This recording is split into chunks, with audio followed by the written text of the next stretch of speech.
Today we breaking down Kendrick Lamar's 616 in LA.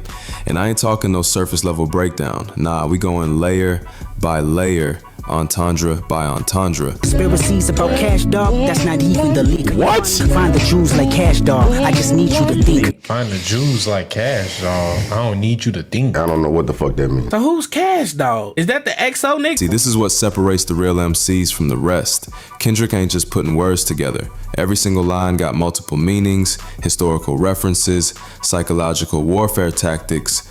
This man is a strategist. Before we get into it, let me set the scene real quick. This dropped May 3rd, 2024, right? 3 days after Euphoria. And Drake was probably sitting there thinking he had time to respond. Wrong. No. Kendrick went back to back on him. And that's what we about to dissect today. So grab your headphones, maybe some notes if you're really trying to learn something, and let's get into it. Alright, bet, let's go. So the track opens up with Kendrick talking about beating your chest and harassing Ant. Now on the surface, and this is where most people stop, he's saying Drake gets no credit for showing off and bothering his manager. Cool, we get it. But hold up, let's peel this back. Brownie points, that's fake validation, right? Like when somebody do something just for the appearance, not cause they really about it. Performative behavior. Drake out here performing toughness instead of being tough. Right. Now check this, beating your chest. That's gorilla imagery, fam. King Kong type stuff. Dominance posturing. But here's the thing. Gorillas beat their chest when they scared, when they trying to look bigger than they are. So Kendrick really calling Drake's whole tough guy act a bluff from the jump. The whole line together, he's saying Drake's flexing is empty. All that chest beating, all that showboating, it don't mean nothing. Especially when you're doing it by picking on somebody's manager. Fake bully, I hate bullies. You must be a terrible person. Everyone inside your team is whispering that you deserve it. Now let's talk about harassing Ant. Surface level, Drake is bothering Anthony Saleh, who's Kendrick's manager. But the word harassing is key. That's not battling, that's not beef protocol, that's bullying. Kendrick choosing that word specifically to frame Drake as somebody who picks on people who ain't even in the fight. Going after somebody's team instead of the artist directly. In hip-hop, that's seen as a weak move, bro. That's like throwing dirt on somebody's mama when you're losing the argument with them. It's desperate. And this sets up the whole narrative of the song. Drake is a fake bully who targets people who can't fight back on the same level. Right. Y'all following so far? This is just the opening line and we already got 4 layers deep on each phrase. This is why Kendrick different. Now the line continues talking about Kendrick standing up for his manager, Anthony Ant Saleh, who Drake suddenly dragged into the drama. So let me give you all the context because this is important. While everybody was waiting for Kendrick to respond to push-ups, Drake goes on Instagram and posts 2 photos of Ant. One photo got Ant holding OVO bags, that's Drake's brand, October's very own. Right. The other one was just a close-up selfie of Ant. Now why would Drake do this? Let's break it down. Before we go deeper though, if you're enjoying this breakdown so far, go ahead and tap that like button real quick. It helps the algorithm push this to more people who appreciate real hip-hop analysis. Alright, back to it. Drake trying to plant seeds of doubt, fam. He posting Ant with OVO bags like, yo, look, your manager was shopping with my brand. What's really going on? Is your team really loyal? That's psychological warfare right there. He trying to make Kendrick paranoid about his own people. He trying to suggest that Ant got some type of connection to Drake's camp, some divided loyalty. And think about it. Carrying Drake's bags got a double meaning too. Like, was Ant doing favors for Drake? Was he carrying his bags metaphorically, like doing his bidding? This one's more about intimidation. Drake reposting the close-up photo of Ant is basically saying, I got access to your manager's personal photos. I can reach your inner circle. It's a power move, or at least Drake thought it was a power move. But here's where Drake miscalculated. See, when you a real leader, when you really got your people's backs, stuff like this don't work. It just makes you look like the villain. And that's exactly what Kendrick about to expose. Now we get to one of the coldest lines on the whole track, talking about messing with good people, making good people go to bat. Fucking with good people, make good people go to bat. Right, he talked about beam, ghostwriter for Drake before, but he's also taking the gun, he's putting the beam to your chest. Could be trying to say like, it ain't no brownie points for fucking with Top. For Top, dog, I think his real name Anthony. This is where the whole song pivots, bro. Let me walk you through this. Messing with good people causes them to defend themselves. Straightforward, right? Go to bat, that's a baseball term. When somebody goes to bat for you, they stepping up to defend you, to fight for you. Kendrick saying Drake crossed the line by targeting Ant, and now Kendrick gotta step up and protect his people. Kendrick specifically calls them good people. Not just my people or my team, Good people. Yeah, He making a moral distinction. He's saying Ant is somebody who don't deserve to be dragged into this. Somebody who ain't did nothing wrong. And this is where it gets deep. According to the breakdown, and shout out to Genius for the context, Kendrick's choice to support those around him stands in contrast to Drake's behavior of undermining and gaslighting people to get his way. Y'all hear that? Undermining and gaslighting. That's what Drake do to his own people. We gonna get into that more later, but keep that in the back of your mind. Kendrick wouldn't have escalated this hard if Drake hadn't gone after his team. This line is basically saying, you brought this on yourself. Drake forced Kendrick's hand by crossing the line that shouldn't have been crossed. The context mentions that Ant don't got the fame and cultural capital to challenge Drake himself, so Kendrick gotta be his shield. That's real leadership right there. When you a boss, when you really about your people, you don't let nobody disrespect them, especially when they can't defend themselves on the same level. Right. And yo, if you still watching, that means you really invested in this breakdown. Do me a solid and hit that subscribe button if you haven't already. We drop content like this every week, breaking down bars that go over most people's heads. Now back to the breakdown. Definitely drop a like on this. Make sure y'all hit up my man Mike Drop TV and me. I'm your boy Jet Ski G. We back with another banger. Make sure y'all hit that like, that comment, that hype button, and subscribe so you can find your way back. You know, get YouTube get a little weird. But, you know, I don't like to hold y'all for too long. Let's get right back in it. I'm going to meet y'all over there, y'all. Let's get it. This line directly sets up what comes next in the song. Right. Kendrick about to call Drake a fake bully and explain that everyone inside your team is whispering that you deserve it. See how this all connects? Drake targets people who can't fight back equally. Real bullies pick on the weak. Fake bullies act tough, but they cowards at heart. And yo, on a bigger level, this is about integrity. Kendrick showing you what real loyalty looks like. In an industry where everybody switch up, where people throw their day ones under the bus for a check, Kendrick standing firm. That means something, bro. In hip hop, your team is everything. Your manager, your producers, your engineer, your day ones. These the people in the trenches with you. Your team is whispering that you deserve it. Can't Tootsie slide up out of this one, it's just where we surface. Every dog gotta have his day. Now live in your purpose. It was. So I had to run it back like 3 times. Then I did my research and yo, this is layered. Let me explain the context first, because you gotta understand what Drake said to understand what Kendrick responded to. On push-ups, Drake had a line about Cash XO. That's the Weeknd's manager. Right. Drake was alleging that Cash was blowing Abel's money on men. Drake said something about Cash blowing Abel's bread, out here tricking, things we do for women, he doing for men. That's messy, right? Drake out here spreading rumors about another man's manager, making accusations about his personal life. Now here's where Kendrick comes in with the correction.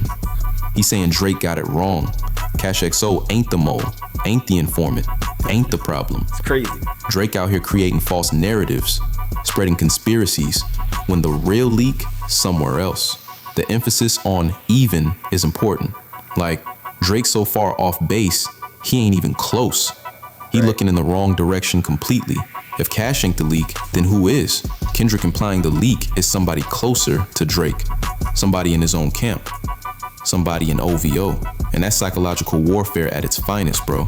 Now Drake gotta go back to his team like, yo, who been talking? He gotta look at his own people with suspicion. The Weeknd said on All to Myself, and this is from the Future and Metro Boomin album, he said they could never diss his brothers when they got leaks in their operation. He thanked God that he never signed his life away. Kendrick is confirming what Abel was saying. Okay. Right. Right. Nigga. Nigga. Ooh. Ooh. You see what you doing? You see what you did? You got the word in a tizzy. Everybody want to dick ride Kendrick Lamar now, right?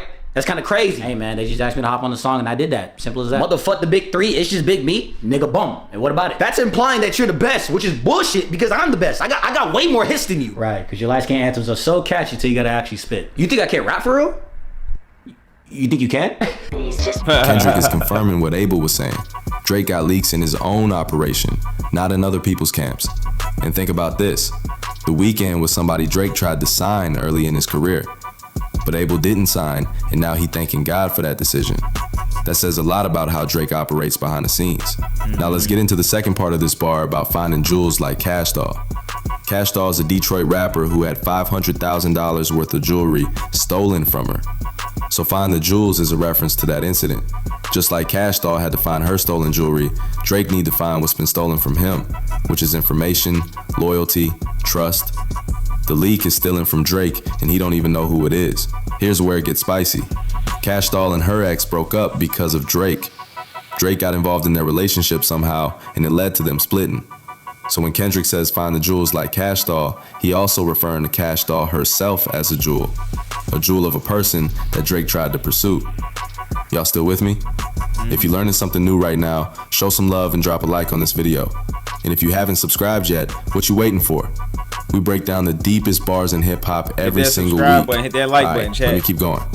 Drake got a history of messing with other people's relationships. He did it with Cash Doll and her ex. He allegedly did it with Kanye and Kim. He got a pattern of causing division between.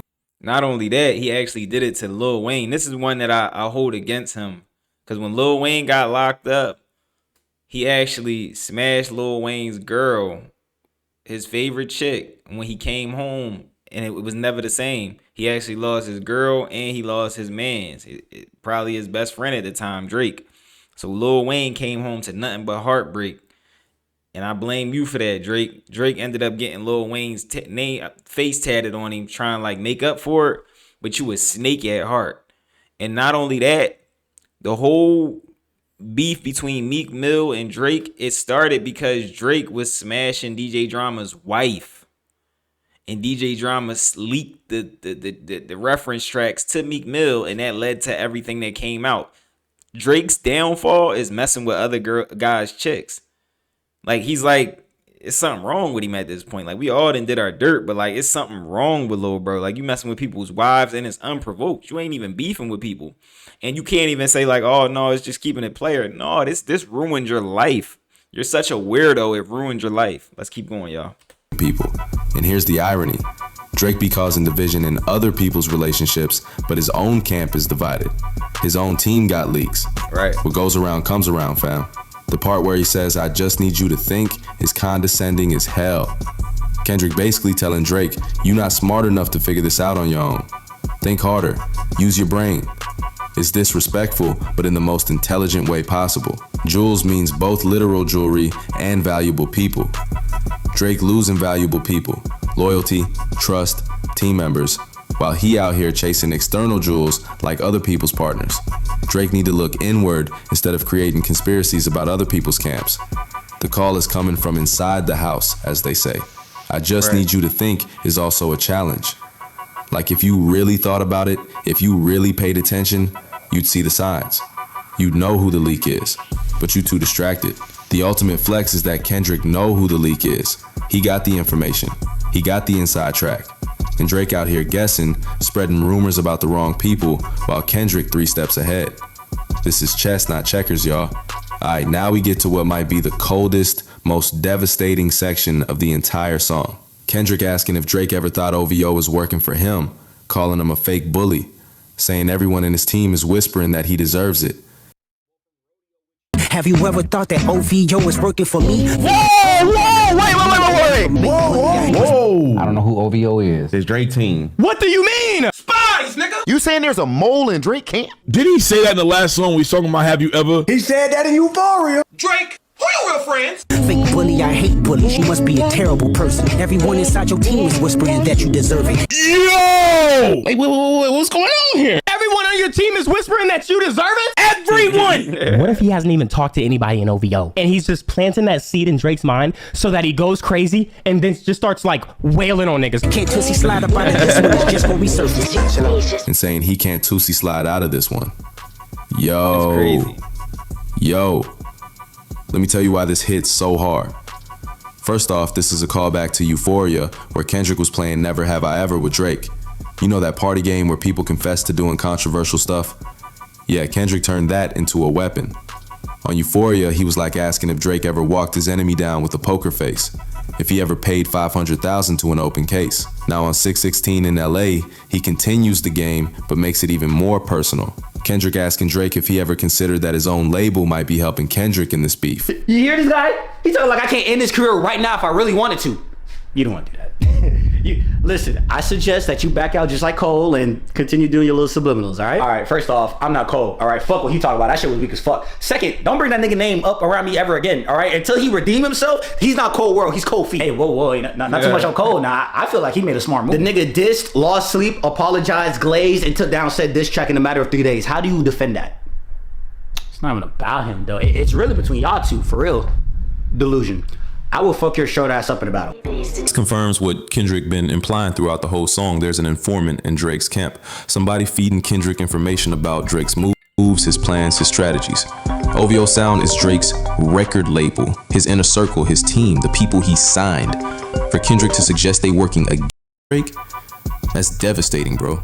And here's why this line is believable. Drake got a controversial history with how he treats his signees. Majid Jordan, barely promoted. I Love McConan, career fell off after signing the OVO. Party Next Door, writes hits for other people, but Drake don't push his solo stuff the same way. There's a whole list of artists who signed the OVO thinking they was gonna blow up, and instead their careers got stifled. So when Kendrick asked if OVO is working for him, he implying that these artists might be resentful. They might want revenge. They might want to see Drake taken down a peg. And it ain't just his signees. Drake's biggest collaborators turned against him during this beef. Rick Ross came with Champagne Moments. The Weeknd been throwing shots. Future and Metro Boomin made a whole album throwing subliminals.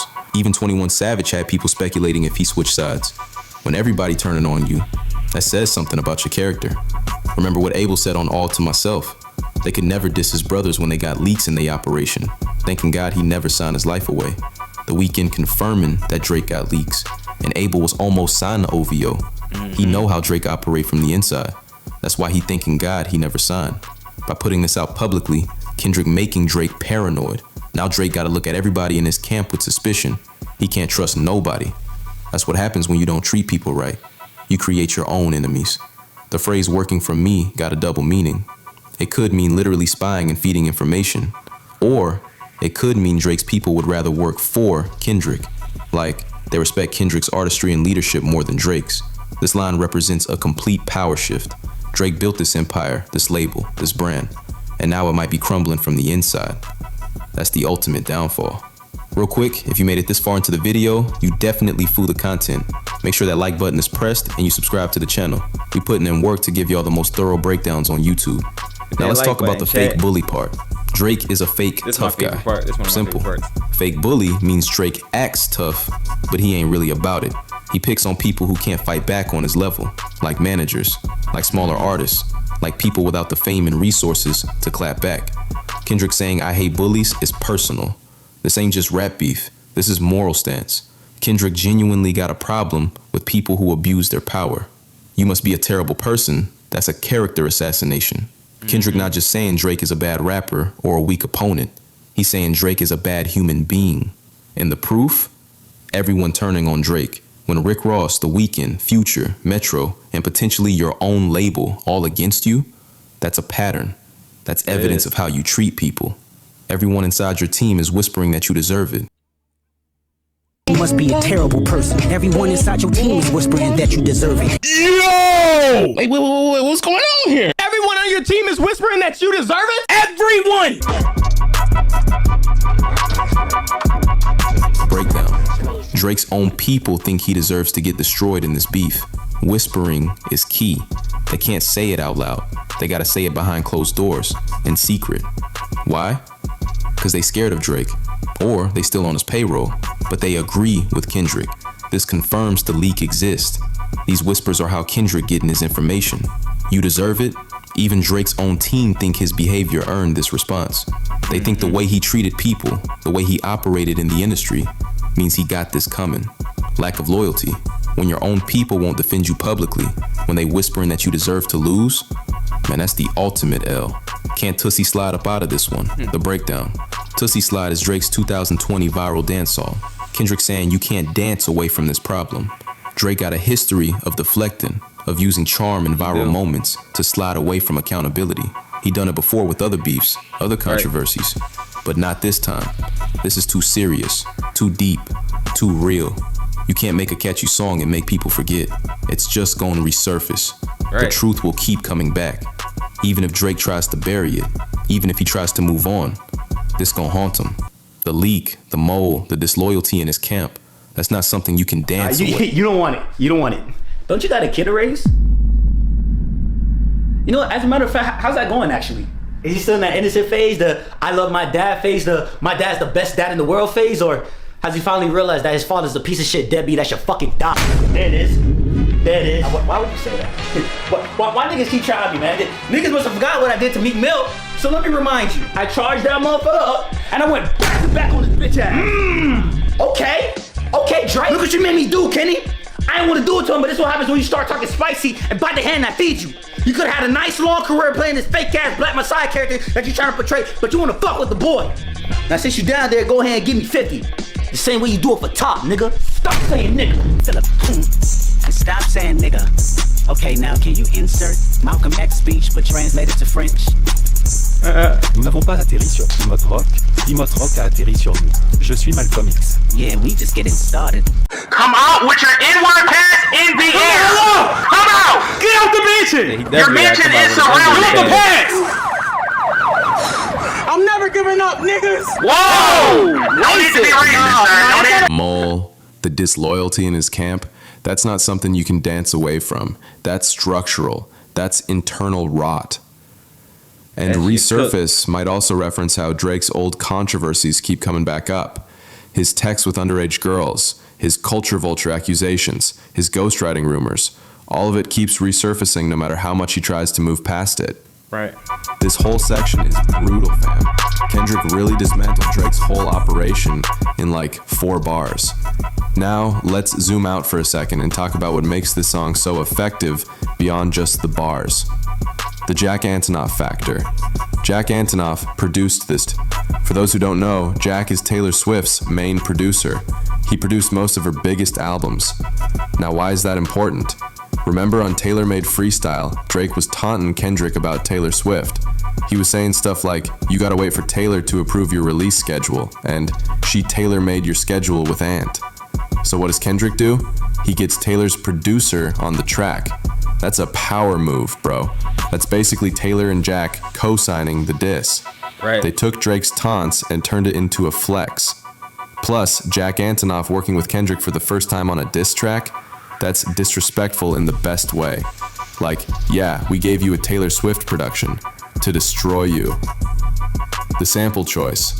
The beat samples Al Green's What a Wonderful Thing Love Is from 1972. And guess who played guitar on that track? Drake's uncle, Teenie Hodges. So Kendrick using Drake's own family's music to diss him. That's cold-blooded. Plus, the sample has been manipulated to sound like Boy Wonder, one of Drake's main OVO producers. So even the beat sounds like it's coming from Drake's camp. Everything about this song is designed to make Drake feel like his own people, his own resources, his own legacy is being used against him. Stop right there. Drop the pants. You niggas can't take this from me, yo. Don't even sound right when you say it. Bro, this ain't just rap. This is psychological warfare. And it was definitely psychological warfare. Now I'm actually going to give you my breakdown now. We at the end of the video. Make sure y'all hit that like, that hype, a comment. It's your boy Jet Ski G. I'm taking it from my man Mike Drop TV. Now let me say this. The Taylor Swift angle was one of the best chess moves in the game. Because at Universal, it went Taylor Swift, Drake, then everybody else. So if you wanted to take over that spot, it was going to be real hard. But if you link up with Taylor Swift and get her to get in people's ear, maybe the money can get moved around a little bit and we sit back and look at like, well, we can actually replace Drake and it could just be me and Taylor Swift on the label for real, for real. Yeah. So you got to think maybe 4 years ago it was Kendrick Lamar, but by the time it was time for the battle, it was Kendrick Lamar, Taylor Swift, and Roc Nation, all linked up with TDE, of course. So now it's a conglomerate, all ready to go at the crown. It's no different than when Jay-Z got himself together. He went out and got state property from Philadelphia. He was using them, right? I wouldn't even say he got them. He used them. He used them as a chess piece. He had Rockefeller. And then once he positioned himself with his record label, right? Because he had a nice distribution deal. He positioned himself. Then he went at Nas. You see how you got to do that? How you got to position yourself and then you can go at the crown? That's a beautiful thing. Also, the bar, fake bully, I hate bullies. You must be a terrible person. Even people inside your camps whispering that you deserve it. For me, that's my favorite bar on the album. Because fake bullies, I hate bullies. That's me in real life. Like, it was a big part of my life where I enjoyed bullying bullies. Like, I used to get off on like, cause I like protecting good people. So if I see you bullying somebody, I love bullying you in front of them to show them how to handle you. So I love that bar by Kendrick. I thought that was fire. So make sure y'all drop a like, hit that comment. Let me know how y'all feel about this. Let me know what y'all favorite bar from this breakdown is, or y'all favorite bar in general. Also hit that hype button. It helps the channel, along with the likes, and subscribe, because you know YouTube can get a little weird. Also check to make sure you are subscribed, because YouTube has been doing weird stuff. I've been getting messages of people saying they've been being unsubscribed, so make sure y'all hit that subscribe button. All right, it's your boy Jetski G. If ain't nobody told you they love y'all, you know I love y'all. And before I dip, I'm gonna drop 2 more bangers, one right here and one right here, both of them bangers. I'm gonna catch y'all in that video. I'm out, y'all. Yeah, fake bully, I hate bullies.